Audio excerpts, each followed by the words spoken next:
Hi, everybody. Welcome to the Ultraverse podcast with Chase and Casey, where we talk about all things Ultraverse. This is episode number 11. We're going to go into another race highlight. Or two. Hell Creek and Baby Hell Creek. Yeah. To be honest with you, this is Friday morning. Usually we release our podcast on Friday morning. But it's been a week. It's been a week. Life got in the way. Yeah. It's mainly Casey's fault. Yeah. That's fine. So this is going to release tonight if all goes well instead of in the morning. Mm-hmm. But sorry. So we are replacing the booze with coffee. Yeah. Because it's 7 o'clock in the morning. So we're going to be caffeinated and focused, but not fun. Yeah, we won't have any fun for this one. There'll be no laughing. It'll be sad. All right. So which one do you want to talk about first? Hell Creek 100? Yes, obviously. Okay. I'm sure that everybody already knows because we talked about it, but that was the first race that we ever directed. Yeah, we've told this story quite a few times. We have. So no intention of directing another, but everything snowballed from there, The reason we started directing it was one, because it was my training grounds to get out of Hayes city limits on this little path that I basically wore my own path into, little grass path. I wonder if it's grown in. I don't know. I need to go around on it again, but it might give me some PTSD. Yeah. So it was my training grounds. I tried to get there at least a few times a month. Yeah. I would venture to say that even with all the races we put on there, I probably put on more miles on that trail. You'd be in the Hell Creek Hall of Flame than anyone else. Yeah. None by racing. Yeah, for sure. It's also like our favorite camping area, though. Yeah, we used to camp there all the time, so that was really nice. When we would just go spend the weekend, and you'd be running, and I would just be relaxing and drinking. Yeah. Back in the day, I was younger then. I'd get done running, and then I'd start drinking. That would be my recovery. Yeah. That was a hell of a lot of fun. So good for your body. Can't do that anymore. And I'd feel fine the next day, and I'd go run another long run. Yeah. Things have changed. Damn it. Welcome to the elderly life. Yeah. Well, I guess I don't know. All this talk about drinking it made me want to go get a drink. Oh my God. You can put some whiskey in your coffee this morning. No, I got to run after Chase is tapering, so he's kind of twitchy, it seems. Well, that's mainly from tapering caffeine. There's only a quarter of a cup in here. That's all I get today. Okay. So let's talk a little bit about the course itself. So no, we should keep talking about me. Okay. Okay. All right. This is the Ultraverse podcast all about Chase. Probably the best one yet. I'm sure. So the course itself, there's something really cool about it. It's the only epic rated mountain bike trail between the Rockies and the Ozarks. Is that correct? That is absolutely right. Yep.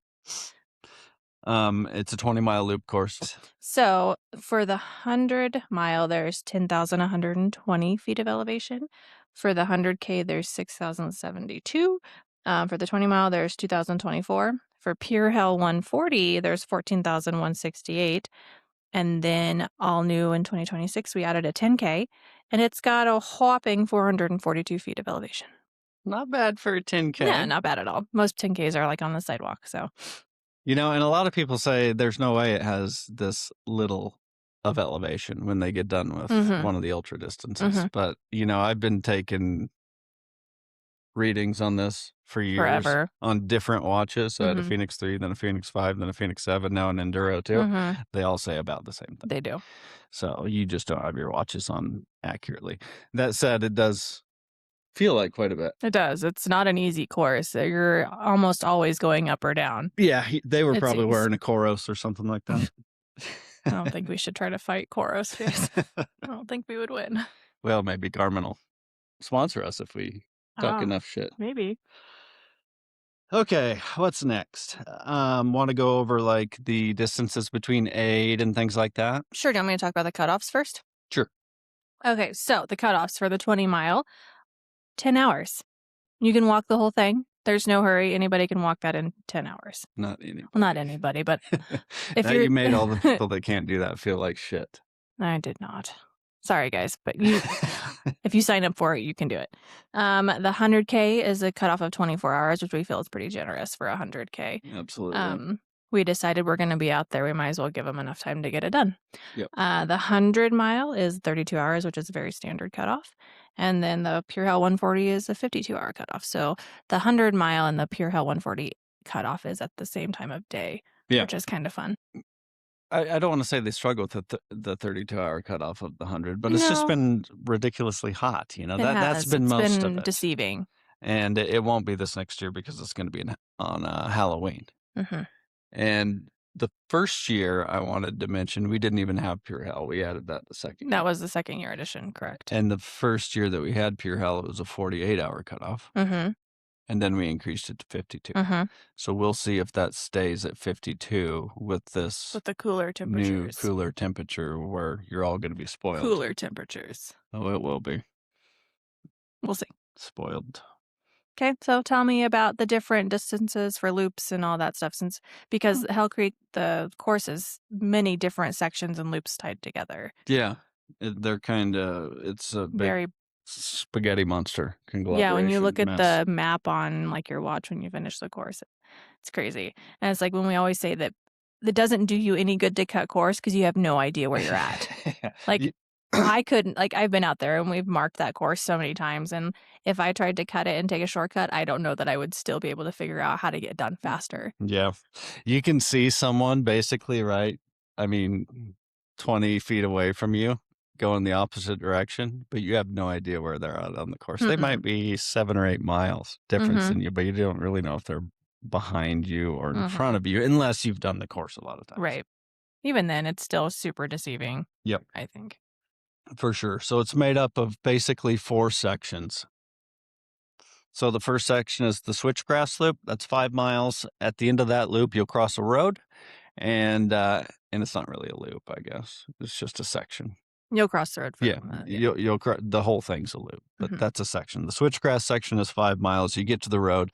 There's an unmanned water station there. So that's the first section. I just got a thing from David Simmons about he had a thing with a guy that helped create that course. And according to him, it gets as we use the course, it increases in difficulty. So switchgrass is the easiest, then marina, obviously the birdie loop that we don't use is the easiest, but then switchgrass, then marina, and then the Hell Creek loop is supposedly the most difficult, which I think it's pretty accurate. I think that the Hell Creek... We're talking about bikes, though. Yeah, for bikes, that's true. Yeah. But I feel like for me, the marina loop I always struggle with. Yeah. I don't know what should be the most difficult between marina and Hell Creek. I could see the Hell Creek being more technical, but I don't know. You could fall into the water more times, maybe. I don't know. I don't know. We'd have to get some opinions from people like Ed and Shane and Prosser and stuff like that. Yeah. I've done it a lot, but usually when I did it, it wasn't a race. So I'd go do one loop and I'd be done. So it naturally just got a little bit harder as the thing went off. You know what I mean? Yeah. I never give the Hell Creek loop a fair chance because I'm always so tired when I get to it. Yeah. And I'm always mad at it. I will say Hell Creek loop is my favorite. That's what I hear everybody say. I really like the views from the marina loop. I think it's the most beautiful Hell Creek loop. But marina loop's badass too. They're all badass. Yeah. Sorry. Anyway, 5 miles switchgrass loop to unmanned water. And then you head out on the marina loop. That's 5.5 miles. And that has a really beautiful section. It does. Where Mile 90 gets awesome pictures. And then you're at Hell Hill Aid for the first time. That's a full aid station on top of the hill. We call it Hell Hill because you got a little jaunt up straight to the up aid station. Well, not straight up. It's not that bad. It's not that bad. A lot of people bitch about it, but it's not that bad. Yeah. The first year we actually made it optional to go up to the aid station. But after the first year, we decided everybody has to go up. Yeah. And it just makes the course more directionally easy. Yeah. And then for you the can volunteers. Check in. Yeah. But yeah, go up to Hell Hill Aid. Amazing aid station. Usually ran by some buckleheads or Kinney. Dr. Ken Carter. Ken Carter. For the Hell Creek 100, it's usually Ken up there. And if you've ran with us, you know Ken and Kim, and they are amazing. They're good volunteers.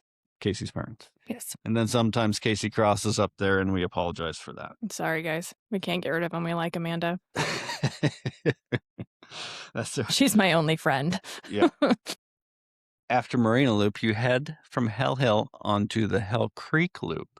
And this really is a loop. You'll go around and you'll circle back to Hell Hill. And that's a 6.25 mile loop. Yes. And I have a really fun announcement for you all regarding the Hell Creek Loop. Yeah. We're taking the water away. Woohoo! Yes. You don't need it. It's not going to be as hot. In the years past, we've had water at the halfway point there. And it has nothing to do with it being hard to get there, or we don't want to take care of it or anything like that. But now it's going to be in October, so you don't need water at the halfway point. That's our opinion. I want to make the race harder now because it's not going to be as hard. He has to make up for it somehow. 6.25 miles isn't that far for you to carry water. Yep. So, congratulations. Congratulations. And then after the Hell Creek Loop, once you're back at Hell Hill again, Dr. Carter's going to stitch you up. Don't ask him to do that. You'll make him think that he knows how. He will. If you ask him to stitch you up, he'll think about it for a while and be like, yeah, I think I know how to do that. And he'll pull some shit out of his truck and figure it out. He will convince himself that he knows how to do it. And then we got Inbound, 3.25 miles. Is that what it's called? Inbound? Well, that's what we call it. Yeah. I don't know. I think it's part... Because these are actually really names of these I think sections. It is still actually part of the Marina Loop and Switchgrass. I think it's part of both of them because like up at Hell Hill is the Marina, and then you cross the road, and I think it's back to Switchgrass. That's probably right, but it's Inbound. We call it Inbound. Rename it. We do more on that trail, so we get to name it. Yep.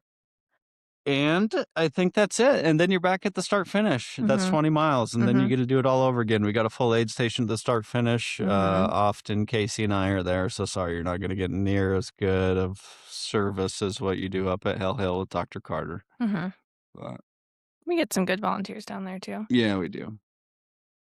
Yeah, so that's the loop course. Sounds easy. It's not that easy.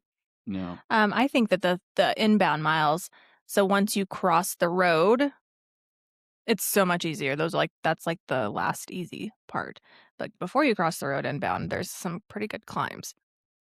Yeah, inbound is hard until you cross the road. Until you get a little past the crossing. Yeah. I always tell myself that. The last mile or a mile and a half are the easiest of the whole course, for sure. And there are some parts on the course that you do have the ability or option to hop into the water if you want to. I know that we've had some runners do that in the past, Jonathan and Nate. I know they've done that. Yep. Might not want to do it anymore. Yeah, well, Hell Creek 50K you will, but yeah, definitely. October 31st you might not. Yeah. Awesome. Also, so as we've already said before, we're moving Hell Creek to Halloween. Yep. And with that, we're doing a fun costume contest. So make sure if you sign up that you bring a get up. Chase and I are going to be dressed up too. Not required, but it'll be fun. Yeah, it'll be fun. And you only have to wear it for, what did we decide? Like that, a loop. A loop, anytime. And then we'll decide, we'll have volunteers and us. We'll vote on the winner. And the winner will get something badass. I can't remember what the hell it was, but I mean, it's going to be nice. Yeah, I think we've said something, but I don't remember what we said. Yeah. Don't hold us to anything we've said in the past. Yep. And before we move on, before moving this to Halloween, and I've said this before too, this race had the lowest finishing percentage of any of our ultras. Yes. That's the 100K, 100 mile, and Pure Hell combined. Yes. Lower finishing percentage of any of our 200s. Summit or Cowboy. Or anything. Yeah.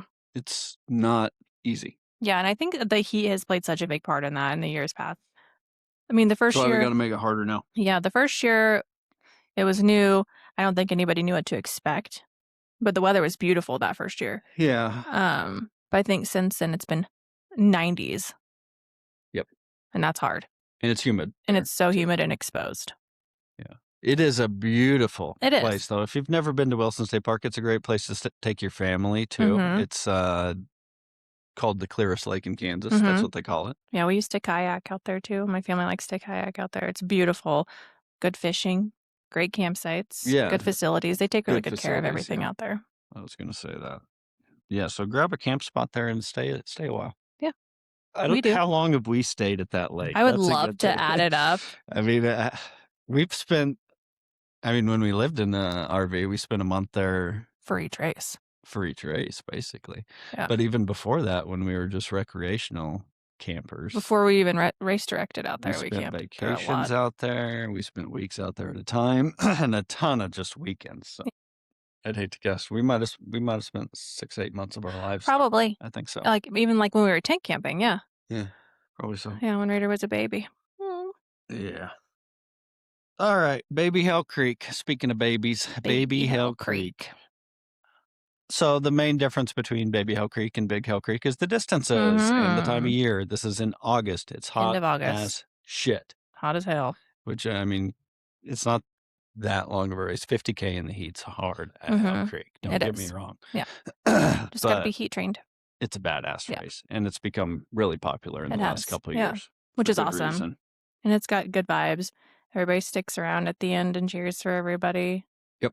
So there's a 50K and a half. Correct. And we're considering a 5K. We are. Let us know if you want it. Yeah, haven't pulled the trigger on that yet. Just to get some of those haze people who want to just come up for the weekend and knock out a 5K at Wilson, because I don't think there's anything there right now that offers those shorter distances. Out at Wilson? Yeah. No, I don't think so. There used to be Hell Creek on Heels. Stuff on. Yeah. So the main differences in the course, you want to go over those? Yeah. So the half marathon, I'll talk about that first. It's one loop. We obviously cut the course a little bit. It's got 1,300 feet of elevation.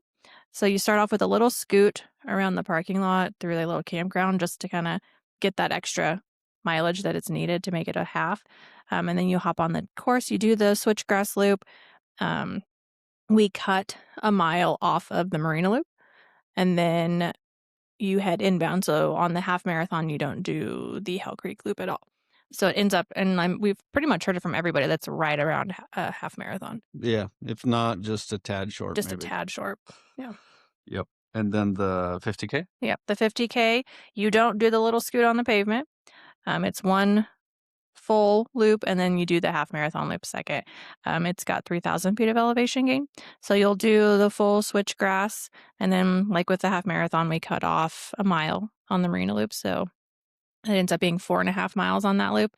And then you do the switchgrass loop, and then you go inbound, and you'll be at the start finish. And then you'll go out and do the half marathon course. So you'll do the switchgrass, Marina, and then inbound. Yep. And it's not like you have to actually know that. No, we'll have volunteers telling you. We'll tell you what you're doing everywhere you're going. So. Yep. The cutoff for the 50K is 9.5 hours. And for the half marathon is 9 hours. And the 50K the first year was 9 hours. It was. And we had quite a lot of people miss it. We did. So that just kind of tells you what the heat at Hell Creek does. So yeah, we're adding an extra 30 minutes. And then I think we're starting a little earlier this year too. Well, we added 30 minutes last year. Oh, okay. Yeah, and we had a much higher finishing rate. We did. Just from that. Just from that, for sure. 30 minutes makes a big difference. Yes, in a 50K. In a 50K, for sure.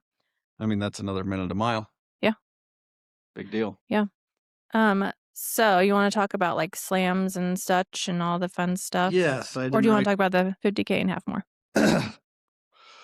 I don't think we need to. It's basically the same race. Both races have beer at the end, which is really NA fun. beer, if that's what you're into. Yeah, or NA beer. We've started carrying that because we got a lot of requests for that, and we like to have NA beer. We like beer to have that during a race too, because we can't drink and direct. It's not safe. Unfortunately, it's not safe.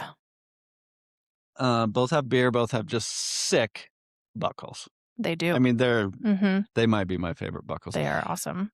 Sometimes I think my favorite buckles of all of ours are the sub 24 Hell Creek 100 slightly gold buckles, but not shiny gold buckles. Looking. Tarnished gold. Yeah. They are so badass, and we've only given one away ever. I know. Dave Box. That's crazy that he's the only one that's sub 24. Think about that. Yeah, 5 years. And that was the very first year. Yeah. 5 years and we've given one of those away. Come get a damn sub 24 100 buckle. We bought 100 of them. My God. We have 99 left. So correct me if I'm wrong. So Dave Box set the 100-mile record, and it has not been beat. And then Cody Jones set the 100K record the first year, and that's not even close to being beat as well. Close so guys, come get it. Yeah, I mean, those two are two elite savages, athletes. though. Yeah, it's pretty cool that they were there the first year. Yep. What were we going to talk about next? Slams, Hall of Flame. Caffeine's got my mind going all over the place. Usually I'm running at this time and making good use of this caffeine rather than being on a shitty podcast. This was your idea. No, or are we going to do the announcement? Oh, I don't care. Ooh. Let's do the slam. Go ahead. Sorry. Something fun that we do at both Hell Creek races is if you have a furry friend that crosses the finish line with you, we'll give them a furry finisher award. Yeah. Which is not. I love that. It's really fun. And they don't even have to do the whole loop. They can come in just from the parking lot. We don't really care. We just like animals and critters. Got the Hell Creek logo on the front, and then on the back it says furry finisher, which is really cool. Yeah, we love that. We love your pets, probably more than we love you even. But yeah, bring them with you. Yeah, and I hope to see some of them in costumes at Big Hell Creek this year. That would be fun. Bonnie Sue, I want to see Bonnie Sue in a costume. Yeah. And we've even had a cat finish. We have. Leonard, rest in peace. Yes, he was a good kitty. He was a camper kitty, and it was great.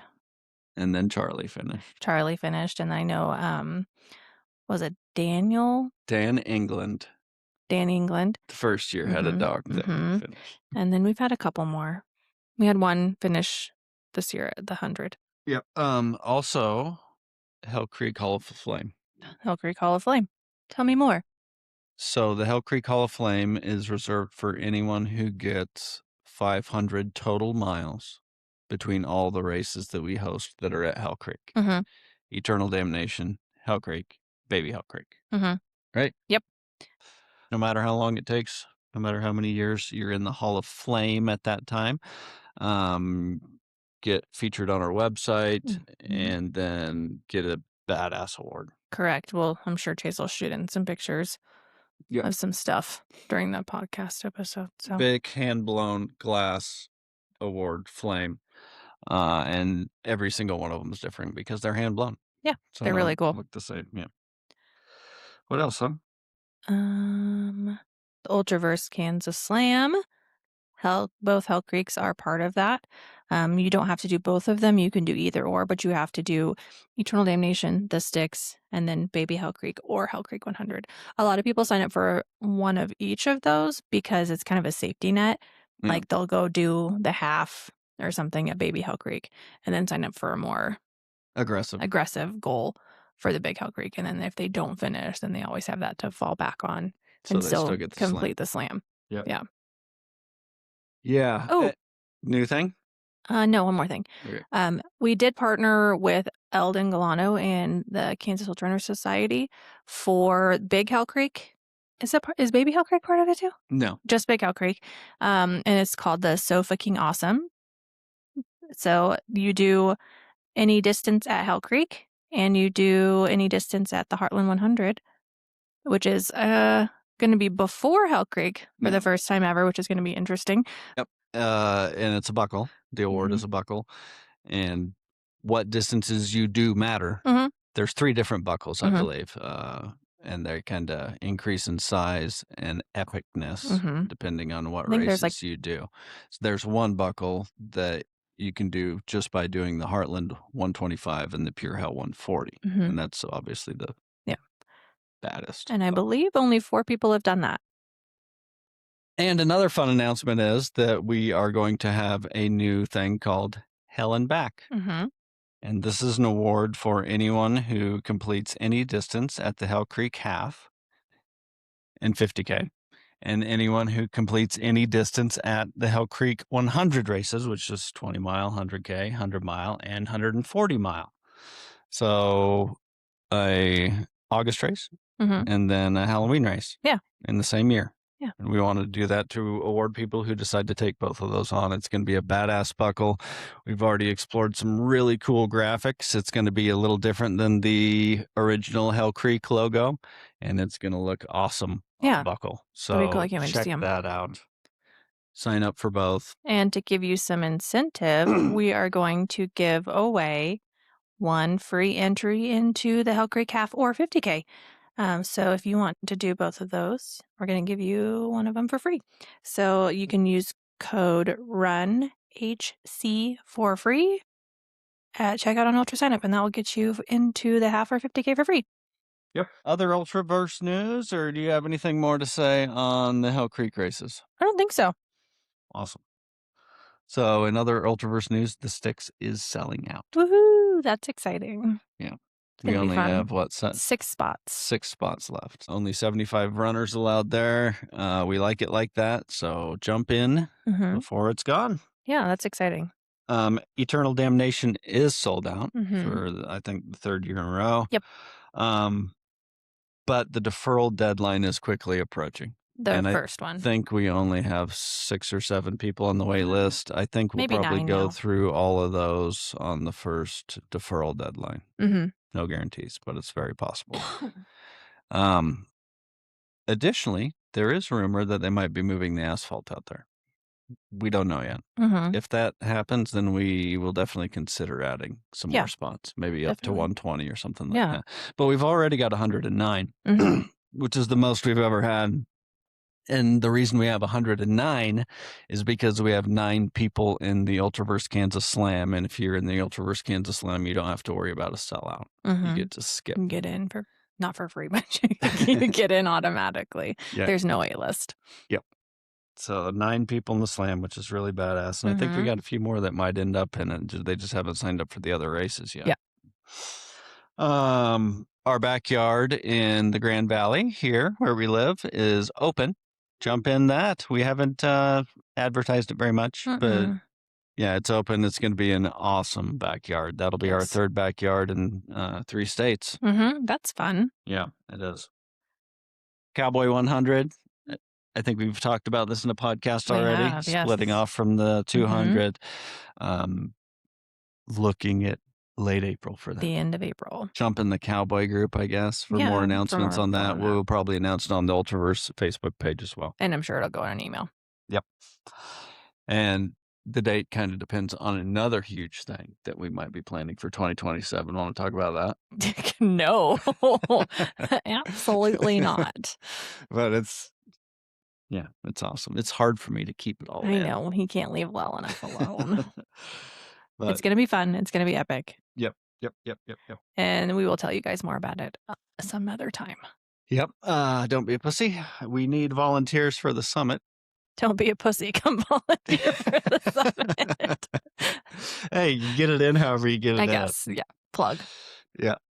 We need volunteers for the summit. We need volunteers for Cowboy. But the summit's the top priority right now because it's the first one coming up. We always need volunteers for these big, heavy logistical races because it just takes so many. It does. It takes a village for those races. But the summit seems to be particularly hard because during the week. It's during the week. Yeah. But it's really cool. Like you can just bring a group of your friends and run an aid station. There's not a ton of runners, so you're not like swamped. Ever. 2 to 3 people can run the aid station, no problem. Easily. 2 easily. Yeah, just take turns because we are in the 30s for the number of runners. So over 200 miles. It's over the course of 200 miles. So they're hours apart for most aid stations. So you can make a camping trip out of it. It's beautiful. And we give more volunteer credit for that one, and we also give credit that you can gift. So if you're not a runner and you want to gift it to someone, you can. That's totally fine, and it's just a beautiful area. Yeah, we could use aid you can station. Make a lot of credit. You can. We can use aid station workers, obviously captains and shift work.